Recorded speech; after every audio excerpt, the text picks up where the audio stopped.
So what we're going to look at now is the way that we conduct open homes when we have to close up things at the end of it, and how we're doing our property inspections, or what we can do if we're inside the address and we need to make sure that the place is clear. So typically what we're looking at, if we are dealing with a hallway situation, in an ideal world we want to systematically make our way down. The reason being is that we don't want to find ourselves that we get stuck down the end of the hallway when we've bypassed all of these open doors where someone actually potentially could be, and now we've trapped ourselves down there. So in this instance, we've got a nice hallway where there's actually no doors on the left hand side. All we'd want to do is systematically do the first room, make sure no one's in there, before I then move on to the next room. The idea is that I can get now all the way down to this room and make sure no one's in there, do my inspection, do what I need to, knowing that if someone was to pop out, I've got a clear exit route and I'm not worried about someone popping out of this door or someone's popping out of the cupboard here.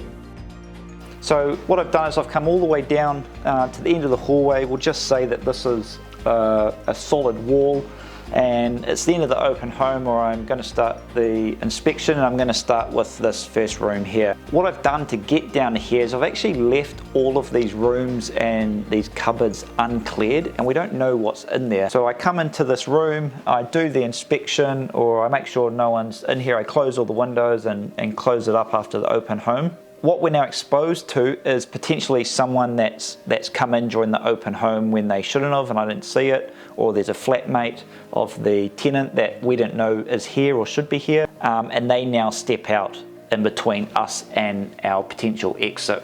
Whereas this could have been avoided if we had have systematically made our way through the doors. We wouldn't have found ourselves in a position where I've now got an individual between me and my exit. I've got no alternative exit route out here, and we've got a bedroom that goes off a balcony that I can't get out of. So we talked a little bit before about how we want to systematically make our way down the hallway or through the house to clear it. But what do we do if we come across a situation like we have here, where we have a closed door that we haven't been into, but we also have a open door? Well, which one is my priority? I want you to think, which one poses the biggest or the potential threat to you? And that will always be the door that is open.